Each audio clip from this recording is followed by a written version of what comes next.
In the summer of 1972, a revolution arrived in a package small enough to fit in a shirt pocket. The Hewlett-Packard HP-35, the world's first handheld scientific calculator, went on sale for $395, roughly equivalent to $2,800 in today's money. It was expensive, temperamental, and consumed batteries at an alarming rate. Yet within 3 years, it had rendered obsolete a tool that had dominated scientific and engineering calculation for over 3 centuries, the slide rule. But this story isn't just about one calculator replacing one tool. It's about how a device, created by 2 engineers in a California garage, would spawn a technological lineage that outlived its makers, transformed multiple industries, and continues to evolve in ways its creators never imagined. To understand the magnitude of what the HP-35 and its descendants achieved, we must first appreciate what came before.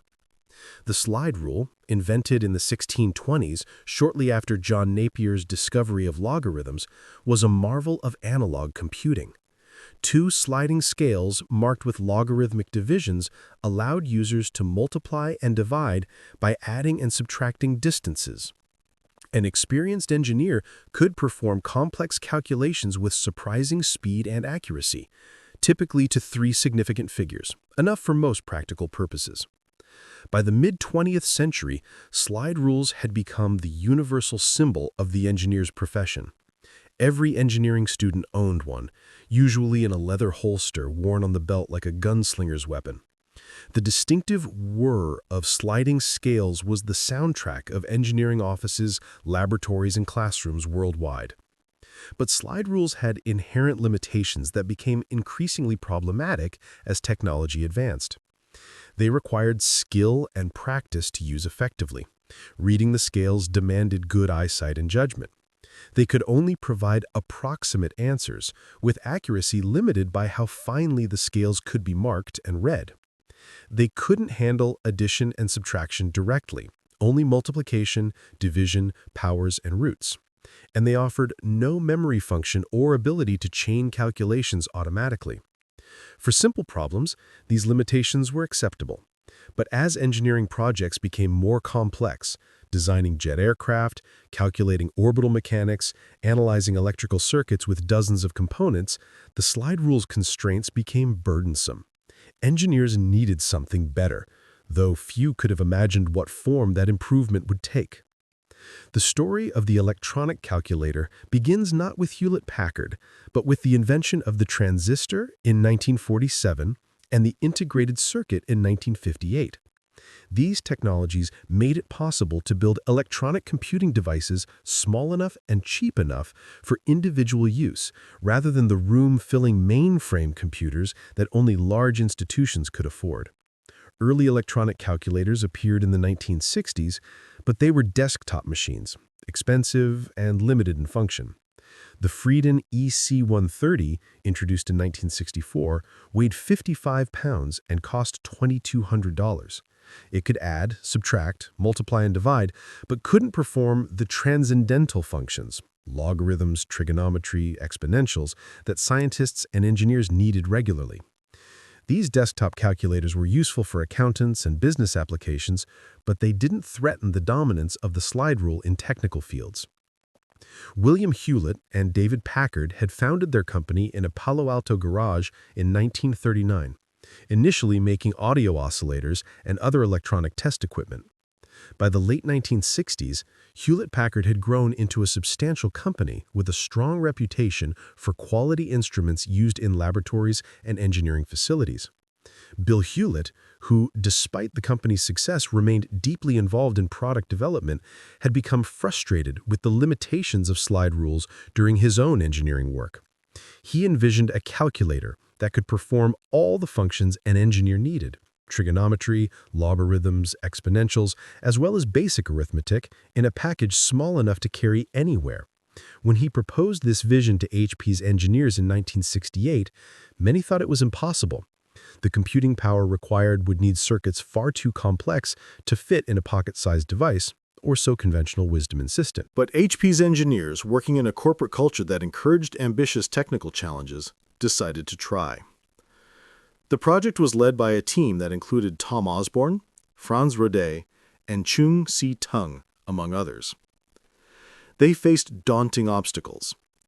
The device would need to perform complex mathematical functions that even the most advanced desktop calculators couldn't handle. It would need a display bright and clear enough to read in various lighting conditions. It would need to run on batteries small enough to fit in a portable device, yet provide enough power for meaningful operation time. And it would need to be reliable enough that engineers would trust their calculations to it, a particularly high bar, since engineers' professional reputations and sometimes people's lives depended on accurate calculations. A bridge engineer using a faulty calculator could make mistakes that caused catastrophic failures. The engineering challenges were formidable, but the team made a series of brilliant decisions that made the project viable. For the display, they chose light-emitting diodes, a relatively new technology that was bright, clear, and fast-responding, though power-hungry. For the calculation engine, they developed custom integrated circuits that could execute complex algorithms efficiently.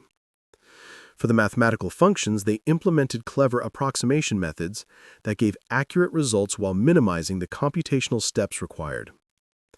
The device would use reverse Polish notation, an input method that eliminated the need for parentheses and allowed efficient chaining of calculations, though it required users to think differently about how they entered problems. Each of these decisions involved trade-offs, balancing competing requirements of size, power consumption, functionality, and cost. When the HP 35 finally reached the market in 1972, it was a technical tour de force. The device could perform not just basic arithmetic, but also logarithms, exponentials, trigonometric functions, and their inverses. It could work with numbers in scientific notation, handling values from 10 to the minus 99 to 10 to the power of 99. It provided 10 digits of precision, far exceeding a slide rule's 3. It had 4 storage registers for intermediate results. The package measured just 6 inches by 3 inches by 1 inch and weighed 9 ounces. For engineers who had spent their careers wrestling with slide rules, the HP 35 was revelatory. Problems that required several minutes of careful slide rule work with intermediate results written down and precision managed by hand could now be solved in seconds with greater accuracy. The device was immediately and intensely desirable. The pricing strategy for the HP 35 reflected both its manufacturing costs and its positioning as a professional tool. At $395, it was expensive. More than a good camera, about the same as a decent used car. HP explicitly positioned it as a professional instrument, not a consumer product. The target market was engineers, scientists, and advanced students who could justify the investment because the calculator would make them more productive. And justify it they did. Despite the high price, the HP 35 became a runaway success. HP had initially projected sales of perhaps 10,000 units. They ended up selling over 300,000 HP 35s before discontinuing the model in 1975. The demand was so intense that there were waiting lists, and some purchasers resold their calculators at markups. One symbolic moment captured the device's impact. When NASA approved the HP 35 for use on Skylab missions, replacing the slide rules astronauts had carried on previous flights, it signaled that electronic calculators had achieved legitimacy in the most demanding technical environments. The success of the HP 35 triggered an avalanche of imitation and innovation. Texas Instruments, a major semiconductor manufacturer that had been developing calculator chips for other companies, introduced its own scientific calculator, the SR50, in 1973. Canon, Casio, and other electronics companies rushed to develop competing products. Each new generation added features, improved displays, extended battery life, and most importantly, lowered prices. By 1975, scientific calculators that would have seemed miraculous just 3 years earlier were selling for under $100. By 1980, they were under $30. The combination of falling prices and improving capability created a tidal wave that swept away the slide rule industry almost overnight. Manufacturers like Koeffel&Esser and Pickett, which had produced millions of slide rules for decades, saw demand collapse catastrophically. By the mid-1970s, most had ceased production entirely. Universities stopped teaching slide rule technique. Engineering professors who had used slide rules throughout their careers found themselves learning to use calculators alongside their students. The speed and completeness of this transition was remarkable. The slide rule had been engineering's constant companion for 350 years. It had calculated the Panama Canal, the Golden Gate Bridge, the atomic bomb, and the Apollo missions. Yet within 5 years of the HP-35's introduction, it was effectively dead as a practical tool, relegated to museums and nostalgia. Some observers found this disturbing, arguing that slide rule technique taught valuable lessons about estimation, approximation, and understanding the scale and reasonableness of answers. With a slide rule, you had to know roughly what answer to expect to position the decimal point correctly. With a calculator, you could mindlessly accept whatever numbers appeared on the display, even if they were absurd.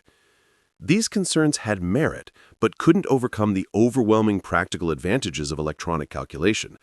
The slide rule's death was so swift and absolute that it became a standard example in business schools of disruptive technology, an innovation so superior that it renders existing solutions obsolete almost immediately. But the calculator revolution didn't stop with scientific calculators. Hewlett-Packard and its competitors continued innovating, creating increasingly sophisticated devices. The HP-65, introduced in 1974, was the first programmable handheld calculator. Users could write short programs, sequences of operations that the calculator would execute automatically, and store them on small magnetic cards.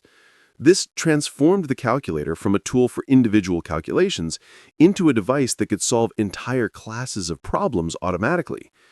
An engineer who regularly performed certain complex calculations could write a program once and then execute it repeatedly with different input values, saving enormous amounts of time and eliminating transcription errors.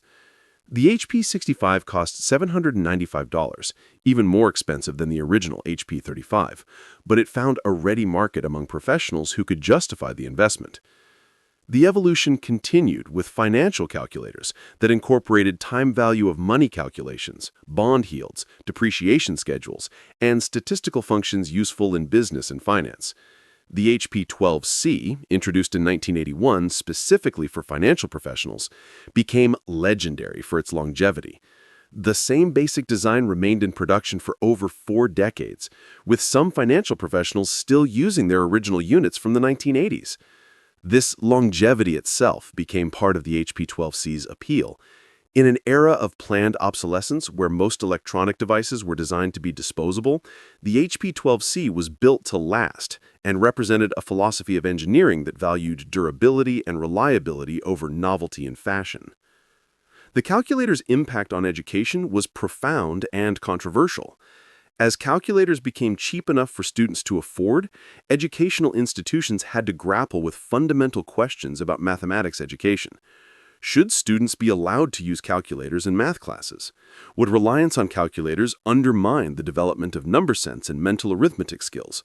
Or would calculators free students from tedious calculation, allowing them to focus on higher-level problem solving and conceptual understanding? These debates became heated, with sincere advocates on all sides. Some mathematics educators argued that students should master pencil and paper calculation before using calculators, that the discipline of manual calculation built understanding that calculator use couldn't provide. Others countered that using calculators was like insisting that students walk everywhere before being allowed to use cars, that tools should be embraced, not resisted. By the 1980s, most educational institutions had reached an accommodation with calculators, allowing their use in some contexts but not others. Some standardized tests banned calculators to ensure that fundamental skills were being assessed. Others permitted or even required specific calculator models to level the playing field. The College Board, which administers the SAT, allowed calculators starting in 1994, recognizing that calculator use had become so ubiquitous that testing without them was creating an artificial situation that didn't reflect how mathematics was actually practiced. Meanwhile, calculator manufacturers developed specialized graphing calculators designed specifically for education, capable of plotting functions, solving equations, and performing calculus operations. The Texas Instruments TI-83, introduced in 1996, became nearly universal in American high schools and remains common today, a rare example of a technology that has resisted obsolescence for decades. The rise of calculators also changed professional practice in fields beyond engineering. Accountants, who had used adding machines and mechanical calculators, adopted electronic calculators enthusiastically. Surveyors, who had relied on tables of trigonometric functions and careful manual calculation, found that pocket calculators with trig functions transformed their fieldwork. Medical professionals used specialized calculators for dosage calculations and statistical analysis. Real estate agents used financial calculators to compute mortgage payments and investment returns. In each field, the calculator didn't just make existing practices faster, it changed what was possible, enabling calculations that would have been too tedious to perform manually and thus opening new approaches to professional problems. The technological evolution of calculators paralleled the broader development of integrated circuits and semiconductor technology. Each new generation of chips became smaller, faster, and more power efficient, enabling calculators with more functions, better displays, and longer battery life. Early calculators used LED displays that glowed bright red but consumed so much power that batteries lasted only a few hours of actual use. LCD displays, introduced in the mid-1970s, used far less power and allowed calculator batteries to last for years. By the 1980s, solar-powered calculators appeared, with photovoltaic cells providing enough power that batteries became backups rather than primary power sources. These solar calculators would function indefinitely in normal office lighting, a level of energy efficiency that seemed almost magical to users accustomed to constantly replacing batteries. The miniaturization trend continued relentlessly. Calculators became credit card thin, small enough to fit in a wallet or even be given away as promotional items. This commodification of calculation represented a remarkable transformation. What had cost $395 in 1972 was being given away free by banks and insurance companies by the early 1990s. The economic value of calculation had collapsed to near zero, at least for basic functions. This democratization of computational power had far-reaching effects. People who could never have afforded a slide rule or adding machine now had access to accurate calculation whenever they needed it. The barrier between ordinary people and precise arithmetic vanished, changing consumer behavior, financial decision-making, and countless daily activities. Yet, even as calculators reached their apotheosis in the 1980s and 1990s, with models available for every conceivable application and price point, seeds of their own obsolescence were germinating. The personal computer, which became common in offices during the 1980s and in homes during the 1990s, could run calculator programs that replicated any hardware calculator's functions. Why carry a separate calculator when your computer had one built in? The counter-argument, at least initially, was portability and convenience. A pocket calculator was always available, while a computer was a desktop machine you had to go to. But this argument weakened with the arrival of laptop computers, then smartphones and tablets. A smartphone is essentially a powerful computer that fits in your pocket, and every smartphone includes a calculator app. For most people, the dedicated calculator became redundant sometime in the 2000s or 2010s. The calculator industry responded to this threat in characteristic fashion by going upmarket, focusing on specialized professional and educational calculators that offered functionality beyond what typical smartphone apps provided. Graphing calculators from Texas Instruments, Casio, and HP became more sophisticated, with color displays, symbolic algebra systems, programming environments, and extensive memory. These devices weren't just calculators, but rather mathematical computers, capable of solving complex equations, graphing three-dimensional surfaces, performing matrix operations, and running substantial programs.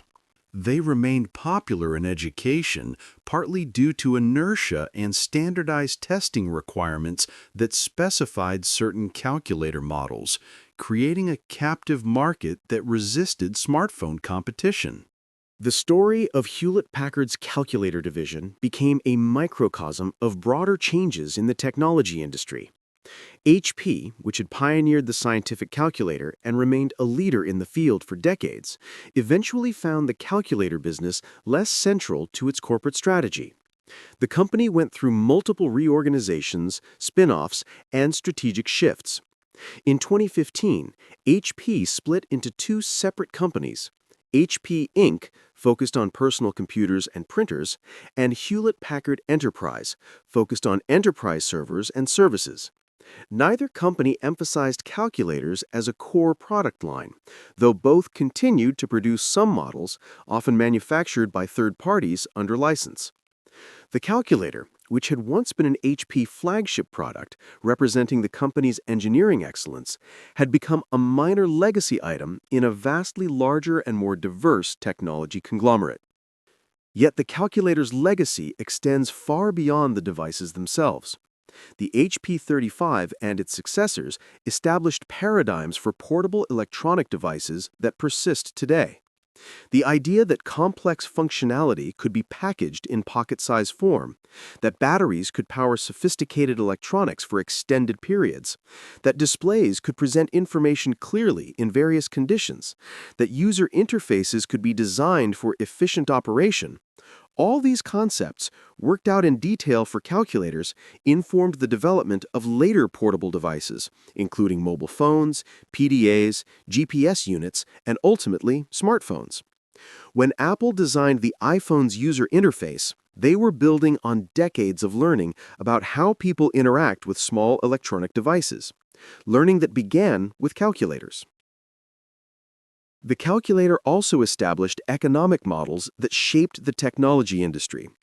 The initial high-price, high-margin strategy that HP used for the HP 35 became standard for innovative electronics. Charge what the market will bear initially, then reduce prices as manufacturing scales up and competitors enter the market. The razor and blades model, where the hardware is sold cheaply or even at a loss, while accessories or consumables provide profit, was pioneered with calculators before being applied to game consoles and printers. The use of proprietary technologies and locked ecosystems designed to prevent competitors from providing compatible products appeared in calculator markets before becoming standard practice in personal computers and smartphones. The calculator industry was an early laboratory for business strategies that would later be applied across the entire technology sector. The programming capabilities that appeared in calculators like the HP 35 deserve particular attention because they represented one of the first ways that ordinary people could program computers. Mainframe computers required specialized knowledge and institutional access. Early personal computers, when they appeared in the late 1970s, were expensive and often required technical expertise to use effectively. But programmable calculators were relatively affordable, portable, and accessible. Thousands of engineers, scientists, students, and hobbyists learned programming concepts by writing calculator programs. The constraints were severe. Memory was measured in steps or bytes rather than kilobytes. There were no file systems or operating systems in the modern sense, and programming was done by pressing sequences of keys rather than writing text. But within these constraints, people created surprisingly sophisticated programs: games, engineering simulations, mathematical tools, even primitive artificial intelligence demonstrations. The programming community that developed in the 1970s and 1980s shared programs through newsletters, user groups, and early online bulletin board systems. HP and other manufacturers published program libraries and encouraged users to submit their own programs for possible inclusion in official collections. This participatory culture, where users were also creators and the boundaries between company and community were permeable, prefigured the open-source software movement and the maker culture that would emerge more prominently in later decades. The programmable calculator wasn't just a tool, but a platform, and the community that formed around it demonstrated how technology platforms could generate unexpected creativity and value beyond what their designers envisioned. The cultural impact of calculators extended into popular consciousness in ways both obvious and subtle. The image of the engineer or scientist with a calculator clipped to his belt, and it was usually his, the technology professions were overwhelmingly male during the calculator's heyday, became a stereotype, sometimes affectionate and sometimes mocking. Calculator tricks and games spread through schools, entering numbers that spelled words when the calculator was turned upside down, finding patterns and sequences of operations, discovering mathematical curiosities through experimentation. These playful interactions with calculators introduced millions of people to ideas about numbers, patterns, and algorithms in an informal, engaging way that formal education often failed to provide. The aesthetic evolution of calculators also reflected broader design trends in consumer electronics.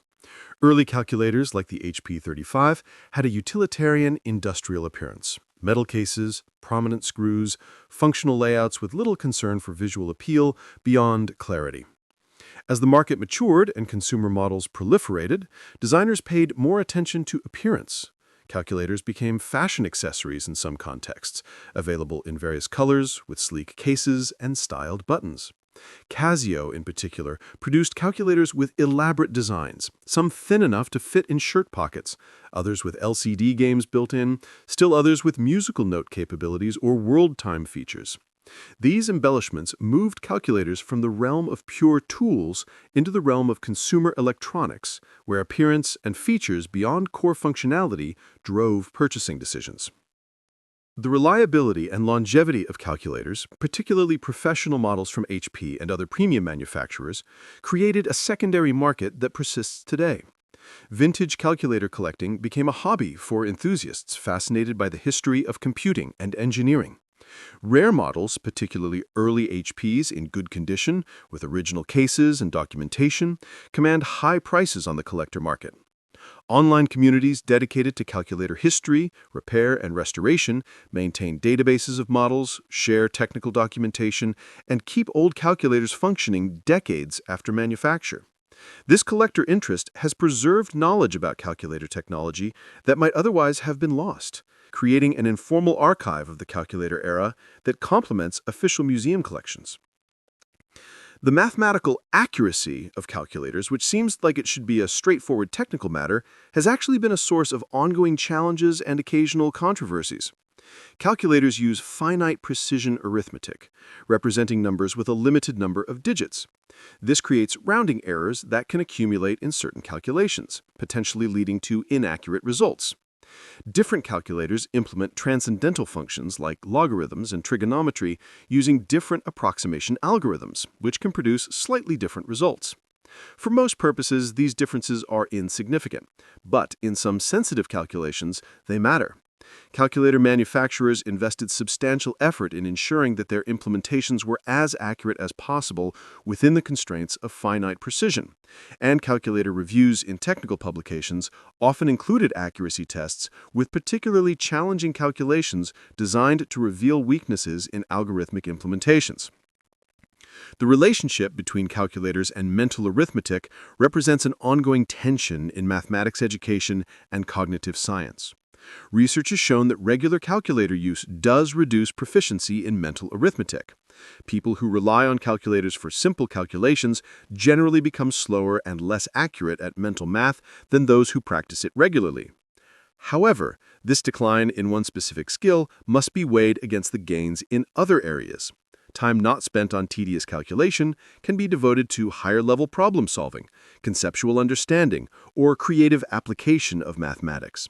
The question isn't whether calculators change how people think about numbers, they clearly do, but whether that change is, on balance, beneficial or harmful.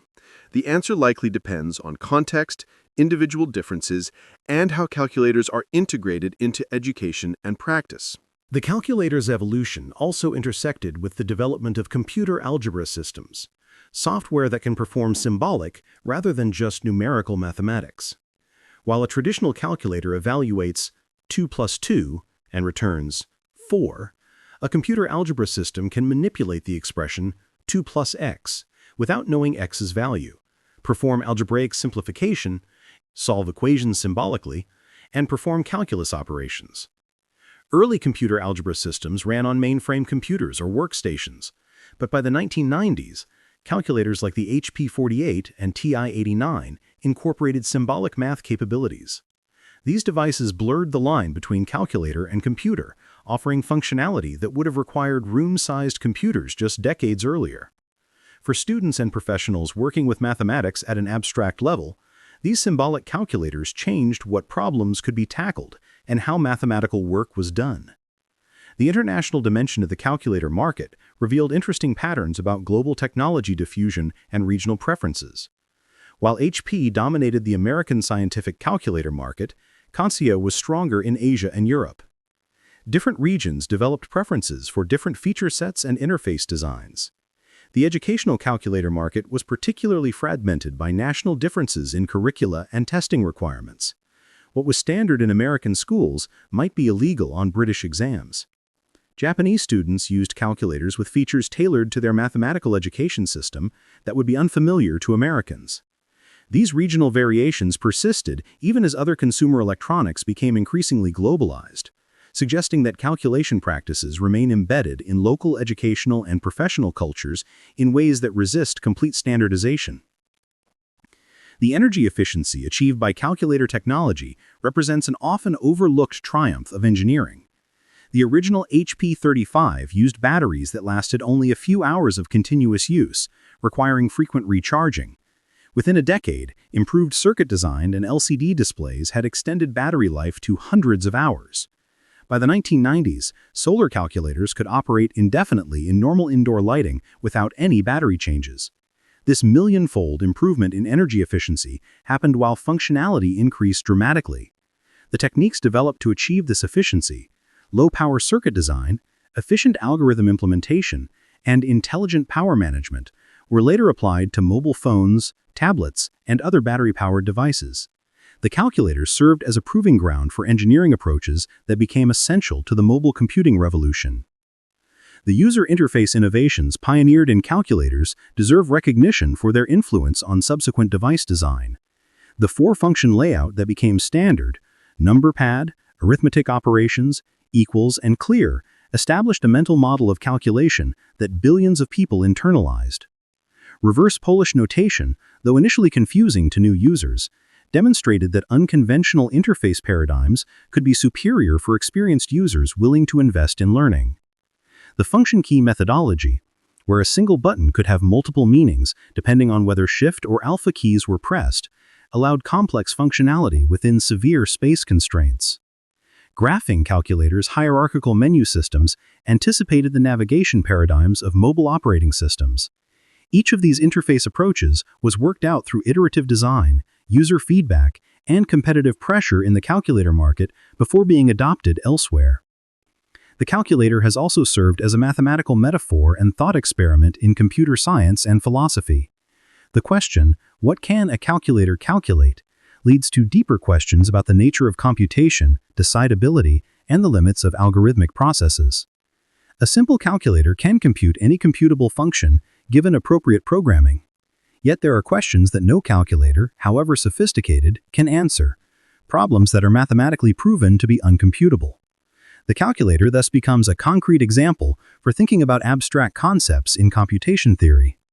In philosophy of mind debates about artificial intelligence and consciousness, the calculator serves as a clear example of a device that manipulates symbols according to rules, but has no understanding of what those symbols mean. A simple case study for thinking about the relationship between syntactic processing and semantic understanding. Looking back from our current vantage point, where computational power is so abundant and cheap that it's embedded in nearly every device we use, it's difficult to fully appreciate how revolutionary pocket calculators were when they appeared. The HP-35 represented the first time an individual could personally own a device capable of arbitrary precision calculation on demand, independent of any shared resource or infrastructure. This was a qualitative shift in humanity's relationship with numbers and calculation. Before calculators, precise computation was expensive and required either significant time, manual calculation, or access to shared resources, mechanical calculators or computers. After calculators, it became essentially free and universally available. This democratization of calculation parallels other technological shifts: the printing press democratizing access to text, the automobile democratizing mobility, the Internet democratizing information access. The story of the calculator is ultimately a story about obsolescence, succession, and technological lineage. The slide rule was made obsolete by the calculator. The calculator, in turn, is being rendered obsolete by smartphones and computers. Yet the calculator's legacy persists in ways both tangible and conceptual. The algorithms developed for calculator functions are still used in computer math libraries. The user interface paradigms worked out for calculators inform how we interact with all kinds of devices. The expectation that complex calculations should be easy, instant, and accurate, an expectation that now seems natural and obvious, was established by calculators during their decades of dominance. The human stories behind calculator development add depth to what might otherwise be purely technical history. The engineers who designed calculators were problem solvers, operating under severe constraints, trying to pack maximum functionality into minimum space while maintaining reliability and usability. Many of them were anonymous contributors whose names never appeared in marketing materials or history books. Yet their clever circuit designs, efficient algorithms, and thoughtful interface decisions shaped devices used by millions. These engineers worked in an era when product development cycles were measured in years rather than months, when thorough testing and reliability were paramount, and when the goal was to create tools that would last rather than devices designed for rapid obsolescence. The values embedded in calculator design, precision, durability, and efficiency, reflected the engineering culture of their time and stand in sometimes stark contrast to contemporary consumer electronics philosophy. The competitive dynamics of the calculator industry also mirror patterns that would repeat in later technology markets. The initial innovator, HP, with the HP 35, enjoyed a brief period of uncontested market leadership and premium pricing. But this attracted competitors who entered with similar products at lower prices, commoditizing the technology and driving margins down. The innovator responded by moving upmarket, adding features and sophistication to justify higher prices, while competitors pursued cost reduction and volume. Eventually, the market segmented into tiers: low-end commodity calculators sold on price, mid-range models with specialized features for particular professions, and high-end graphing calculators and symbolic systems for advanced users. This pattern of innovation, imitation, commoditization, and market segmentation would repeat in personal computers, mobile phones, and countless other technology categories.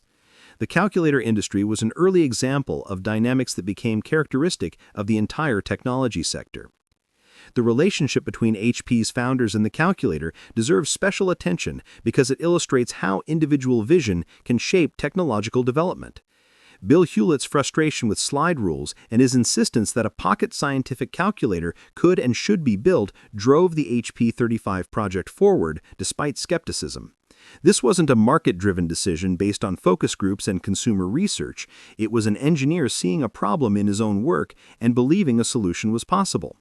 This approach to product development, where technical possibility and user need were identified by the same people who would actually build the solution, characterized the best of Silicon Valley innovation.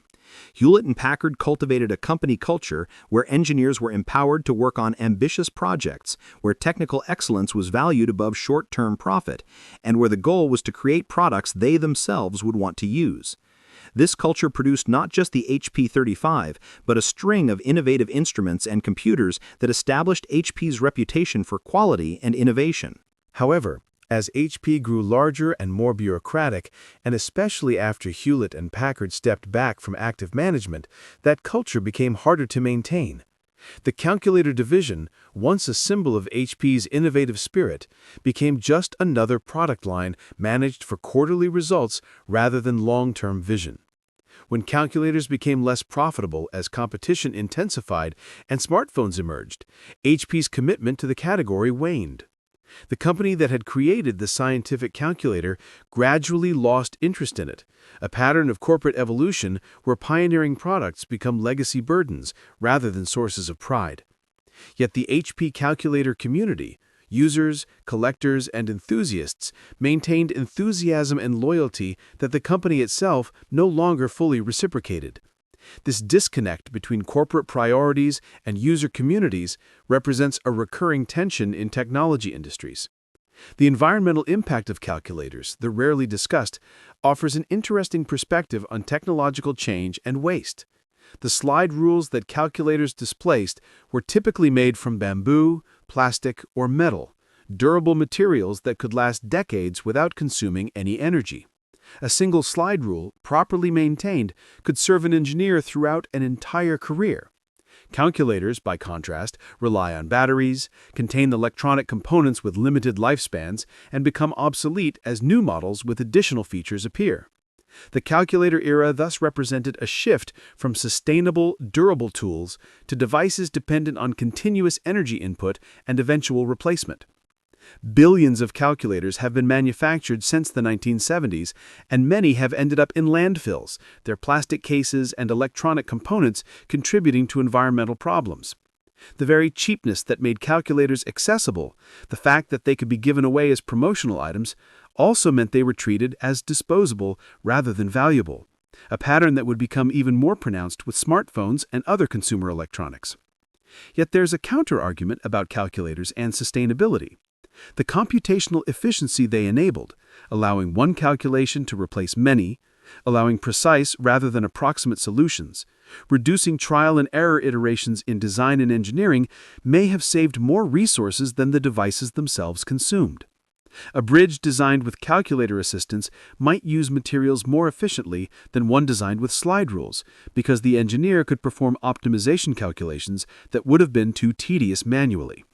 Scientific research accelerated by calculator availability might have led to innovations that reduced resource consumption.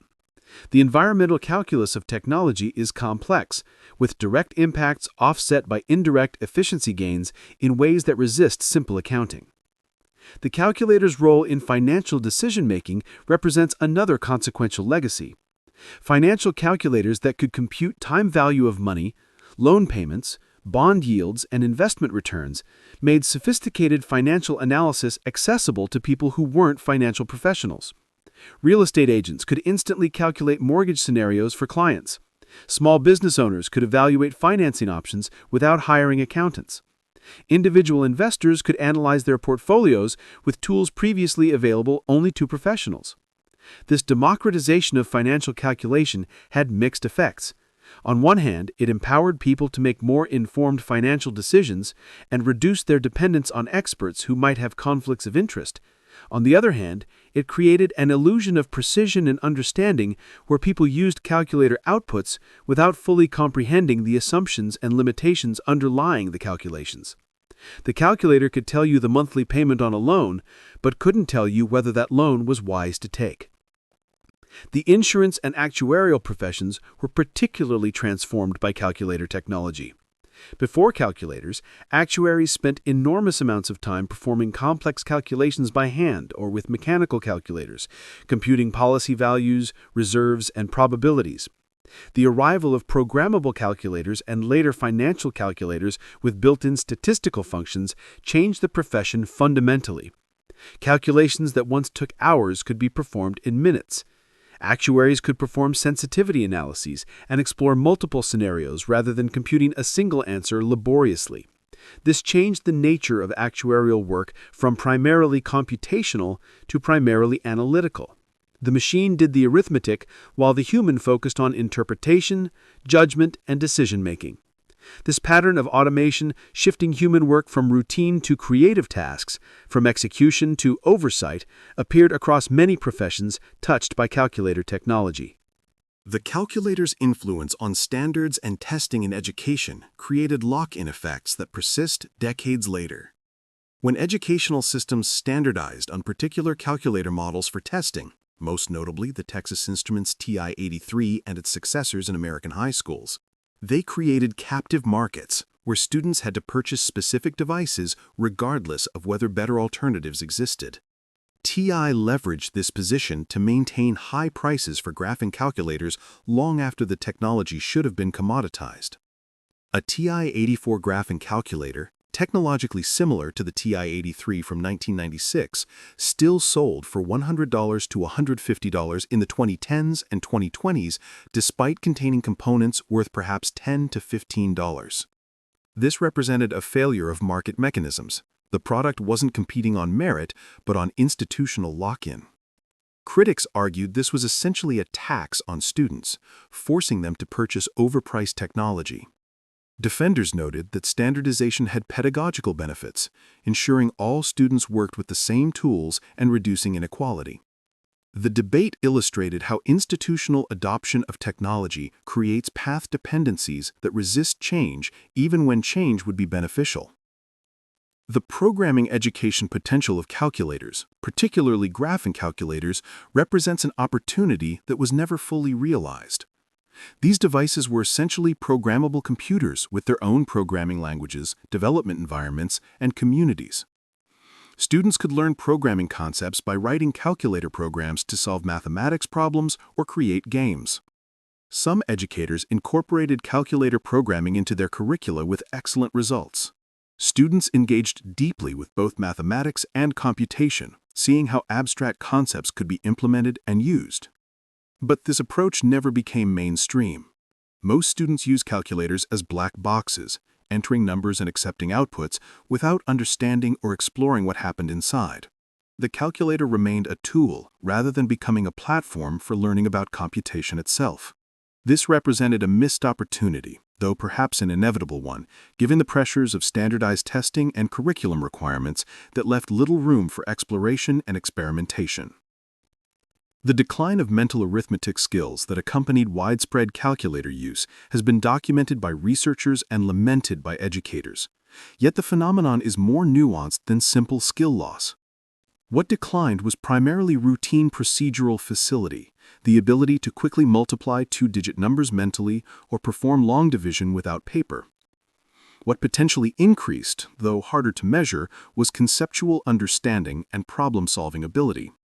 When calculation becomes easy, mathematics education can emphasize understanding relationships, recognizing patterns, and applying mathematical thinking to real problems rather than drilling computational procedures.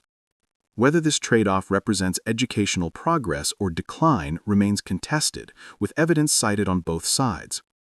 What's clear is that calculators changed what it means to be mathematically competent, shifting the balance from computational fluency toward conceptual understanding and strategic thinking. The phenomenon of calculator syntax and peculiarities becoming culturally embedded is fascinating to observe. Students learned that calculators required input in specific formats, that certain key sequences produced particular results, that various models had quirks and features that needed to be memorized. This knowledge became part of the shared culture of mathematics students, passed down from older students to younger students, discussed in study groups, and explored through experimentation.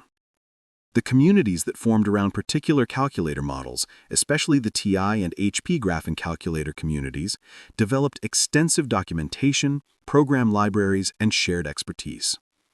Websites, forums, and wikis devoted to calculators became repositories of collective knowledge about how to use these devices effectively. This grassroots knowledge production, operating independently of manufacturers' documentation, represented an early form of the participatory culture that would flourish around later technologies. The internationalization of calculator manufacturing reflected broader shifts in global electronics production. The early scientific calculators from HP were designed in California and initially manufactured in the United States. But as cost pressures intensified, manufacturing shifted to Asia, first to Japan, then to Taiwan, Singapore, and eventually China. By the 1990s, essentially all calculators were manufactured in Asia, regardless of brand. This shift was part of the larger pattern of electronics manufacturing moving from developed to developing economies, seeking lower labor costs and building expertise in high-volume, high-precision manufacturing. The implications were complex. Consumers benefited from lower prices, but developed economies lost manufacturing jobs and expertise. The companies that successfully navigated this transition maintained control of design and marketing while outsourcing production. Those that didn't often failed entirely. The patents and intellectual property battles in the calculator industry previewed conflicts that would become even more intense in later technology sectors.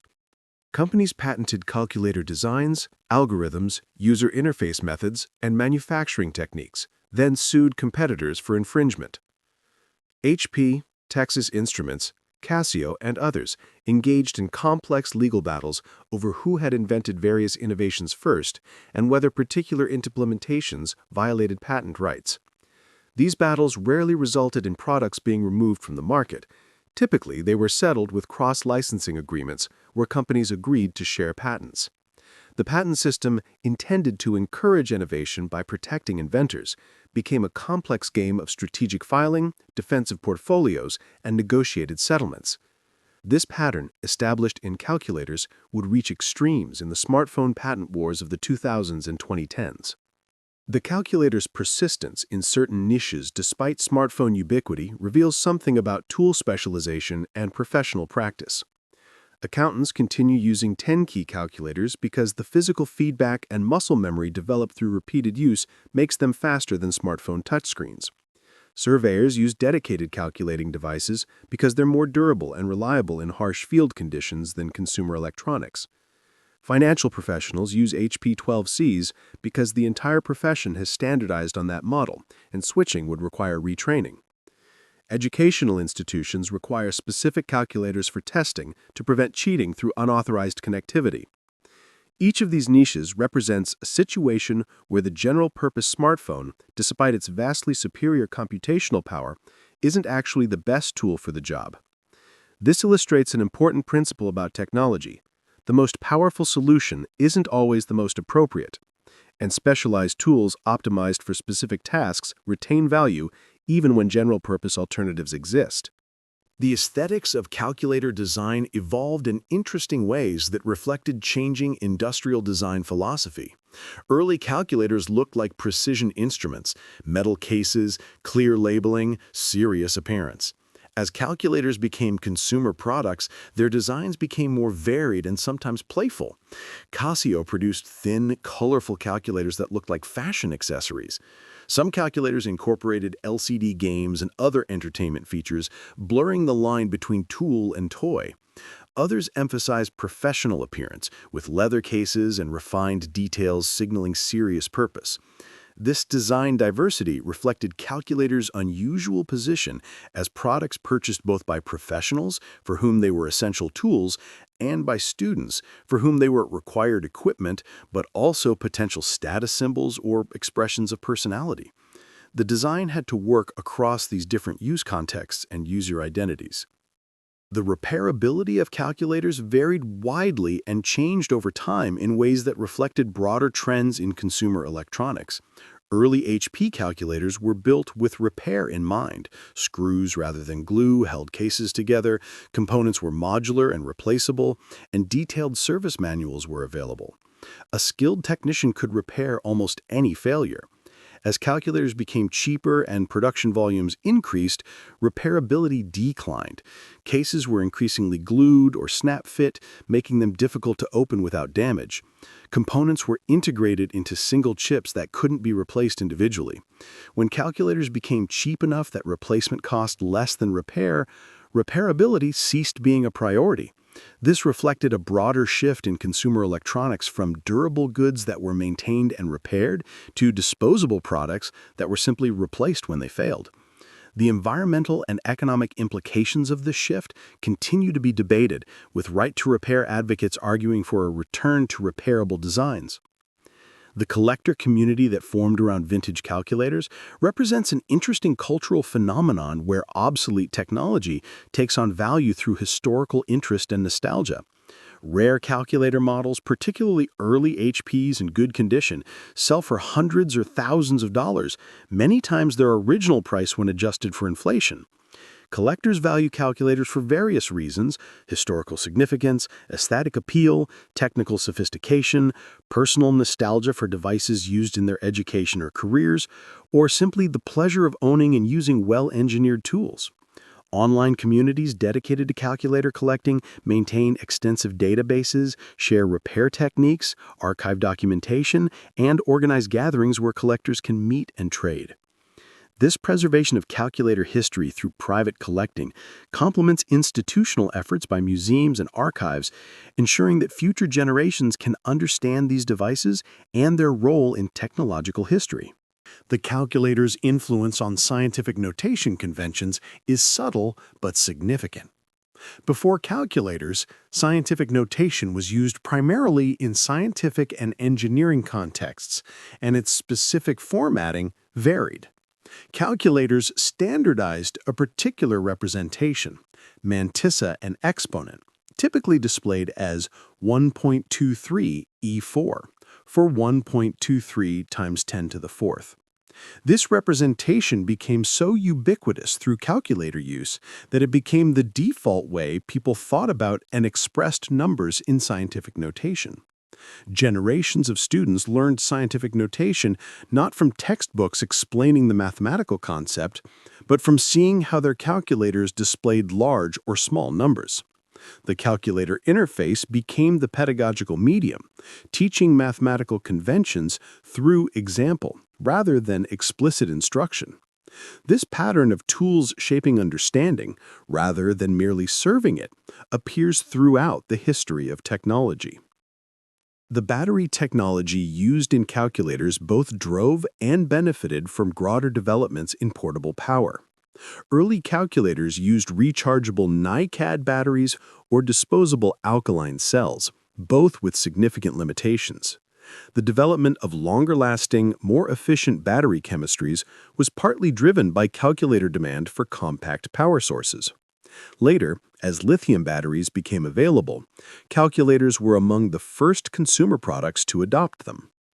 The solar cells used in solar calculators represented a remarkable achievement in energy harvesting, capturing enough power from ambient light to run a calculator reliably. This required not just photovoltaic technology, but also extremely efficient electronics that could operate on microwatts of power. The techniques developed for solar calculators informed later efforts to create energy-harvesting electronics for other applications. The calculator market's eventual maturation and stagnation illustrates the life cycle of technology products. After decades of innovation, feature addition, and expansion, the calculator market reached a point where further innovation provided diminishing returns. Most potential users already owned calculators that met their needs. New features didn't compel upgrades. The replacement cycle lengthened as durability improved. Growth became dependent on population growth and new students entering the education system rather than expanding markets or driving upgrades. This mature market phase is inevitable for most technology products, though the timing varies. Calculators reached maturity in the 1990s or 2000s, depending on market segment. The strategies companies use in mature markets, cost reduction, market segmentation, finding niche applications, differ fundamentally from growth phase strategies, and companies that can adapt to this transition often fail. The philosophical questions raised by calculators about the nature of understanding, the relationship between thinking and tool use, what it means to know mathematics, remain unresolved and perhaps unresolvable. Does someone who uses a calculator to compute logarithms know logarithms if they can't compute them by hand? Is mathematical understanding diminished when calculation is automated, or is it liberated to focus on higher-level concepts? These questions have no simple answers because they depend on what we value in education and cognition. Different philosophical frameworks and educational philosophies yield different conclusions. What calculators definitively demonstrated is that certain kinds of knowledge and skill are conditional on available tools, that what seems essential in one technological context becomes optional in another. This forces us to think carefully about what mathematics education should accomplish in an era when calculation is trivial, but mathematical thinking remains crucial. The legacy of HP's calculator division, though now diminished within the corporate structure, remains strong in the communities that formed around HP calculators. The HP user group, later RPN enthusiast communities, and various online forums maintain active discussions about HP calculators decades after some models were discontinued. This loyalty reflects not just nostalgia, but genuine appreciation for the thoughtfulness of HP's calculator designs. The quality of construction, the efficiency of RPN, the comprehensiveness of functionality. When HP discontinued certain calculator models or seemed to be abandoning the calculator market, community members expressed genuine grief, mourning the loss of products they considered superbly engineered. Some communities even began projects to create successor devices when commercial options disappeared, designing and sometimes manufacturing calculators that embodied the principles they valued from classic HP models. This grassroots engineering, motivated by enthusiasm rather than profit, represents a powerful form of user engagement that companies often fail to recognize or value. The intersection of calculators with gaming represents an unexpected dimension of the technology's cultural impact. Students discovered that programmable and graphing calculators could run games, and they eagerly shared game programs that circulated through schools. Some students became more interested in playing games on their calculators than using them for mathematics, to teachers' frustration. But this gaming culture wasn't entirely frivolous. Writing calculator games required programming skill and often mathematical understanding to implement game mechanics efficiently within severe memory and processing constraints. A student who programmed a basic RPG on a TI-83 learned valuable lessons about algorithms, data structures, and efficient coding, even if the proximate motivation was entertainment rather than education. Some professional game developers trace their interest in programming to early experiences writing calculator games, suggesting that this seemingly frivolous activity had genuine educational value. The calculator's relationship with the broader history of computing illustrates how innovation proceeds along multiple simultaneous paths. While mainframe computers developed into mini-computers and then microcomputers, while academic research explored artificial intelligence and time-sharing systems, while military applications drove advances in processing power and reliability, the humble calculator pursued its own evolutionary path focused on portability, efficiency, and mathematical functionality. These paths weren't entirely separate. They shared some technologies, employed some of the same people, and occasionally influenced each other, but they represented distinct trajectories with different priorities and constraints. The calculator path emphasized practical usability and accessibility over raw power, personal ownership over shared systems, specialized function over general-purpose computing. When these paths eventually converged in smartphones that incorporated calculator functions among countless other capabilities, it represented not the victory of one paradigm over another, but rather the integration of different evolutionary strands into a unified platform. Looking toward the future, the calculator as a distinct device category seems likely to continue its slow fade into obsolescence, persisting primarily in educational and specialized professional contexts where institutional inertia, testing requirements, or specific advantages prevent smartphone replacement.